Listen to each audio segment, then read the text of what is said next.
It is 9 in the evening in a small house in Kanazawa. A 4-year-old boy lies on a futon between his mother and father. The light is off. He is asleep. Nobody read 3 more stories. Nobody got out of bed 7 times. Nobody set a timer. Nobody cried it out. His parents did not sleep train him. They are not lucky. They just put him to sleep the way their parents put them to sleep. Today, I want to show you what they know. Now picture another bedtime, maybe yours. The story was read at 7:30, then again at 7:45. By 8:15 you were saying, "Last one, I mean it." By 8:45 you were lying on the floor next to her bed, not allowed to leave. By 9:15 she was crying, you were Googling sleep training again, and the melatonin bottle was in your hand. You feel like you failed. You haven't. You've been handed a bedtime that fights you, and told to fight harder. The Japanese family is not fighting harder. They are doing something else entirely. In Japan, there is a phrase children learn before they can read. Hayane Hayaoki, early to bed, early to rise. It is not a slogan, it is the rhythm of the country. A Japanese 4-year-old's day begins winding down at 5 in the afternoon, not 9. Dinner by 6, bath by 7, lights off by 8:30. Western parents start the bedtime routine when the child is already overtired. By the time the bath runs, cortisol has spiked. The body has caught its second wind. The night becomes a battle. The Japanese parent never lets the child get there. The whole day points towards sleep. Ritual 1, the family bath. 90 minutes before bed, the family takes a hot bath together. In Japan, the bath is not where you get clean. You wash before you get in. The bath is where you soak, where the body lets go of the day. The boy gets in with his father. They sit quietly. They look at the steam. No toy, no screen, no splashing. Just heat and water and the closeness of a parent. Here is the science. Sleep begins when the body's core temperature drops. A hot bath 90 minutes before bed raises the core temperature, then forces it down hard. By the time pajamas are on, the child's body is already releasing melatonin. You don't need to give her a pill. You need to give her a bath. Ritual 2. Dinner is served by 6:30, not 8, not 7:45, 6:30. The body cannot fall asleep while it is digesting a heavy meal. In the West, we eat dinner at the time Japanese children are taking their bath. We eat heavy. We give the child dessert because dinner was a fight. Then we wonder why she rolls around for an hour, restless, full, awake. The Japanese mother is not depriving her child. She is protecting his sleep, 3 hours before he asks for it. Light dinner, early dinner.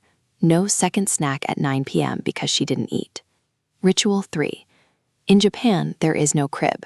There is no transition. There is no, now you're a big girl, you sleep alone. There is the futon. Every night, the futon is unrolled on the floor, together. The mother and the child do it as a small ritual. Every morning, it is rolled up again and stored. Sleep is not a place, it is a practice the family does, together, on the floor, every night. There is no separation anxiety. There is no stay in your room. There is no door closing. The child is not banished to sleep. She is welcomed into it. Western beds are tall. Western rooms are separate. Western children, ironically, are the loneliest sleepers on earth. If what's coming next makes you uncomfortable, that is normal. You're about to hear about co-sleeping. I'm going to ask you to put aside the hospital pamphlet and listen as a curious parent. Stay with me. Ritual 4. In Japan, the family sleeps together, on futons, in a row, in the same room. Mother, child, father. The arrangement has a name, Kawa-no-ji, the shape of the river character. The kanji is the picture. This is not a niche subculture. It is most of Japan. Studies show more than 70% of Japanese parents co-sleep with their child past age 3, past age 6. In the West, you are told this is dangerous. You are told it will make her clingy. You are told she will never sleep alone. Here is what is true. Japanese children, on average, sleep more hours than American children. They have fewer night wakings. They develop independence at the same age, sometimes earlier. They do not have higher rates of anxiety, attachment problems, or sleep disorders. Co-sleeping done well, on a firm, flat surface, no soft bedding around an infant, sober parents, is one of the safest, most regulating arrangements human bodies have ever known. The child does not sleep alone because the child is not alone. A child whose nervous system co-regulates with his parents all night does not wake up afraid. His heart rate matches hers. His breathing matches hers. The bond is the lullaby. You don't have to commit to 15 years of co-sleeping, but you might ask yourself this. Maybe the loneliest hour of a small child's life shouldn't be the one we send her to alone, in the dark, every night. Why does this whole system work? Not just culturally, biologically. A child's nervous system needs 3 things to fall asleep. 1. Cortisol must drop. The body must feel safe. 2. Core temperature must fall. The body must wind down. 3. Oxytocin must rise. The body must feel loved. The Japanese sleep ritual gives the child all 3, without trying. The bath drops the temperature. The early dinner removes the digestion battle. The futon removes the fear of separation. The Kawa-no-ji floods the body with oxytocin. Western sleep training does the opposite. It floods the child with cortisol, the stress hormone, and waits for her to give up.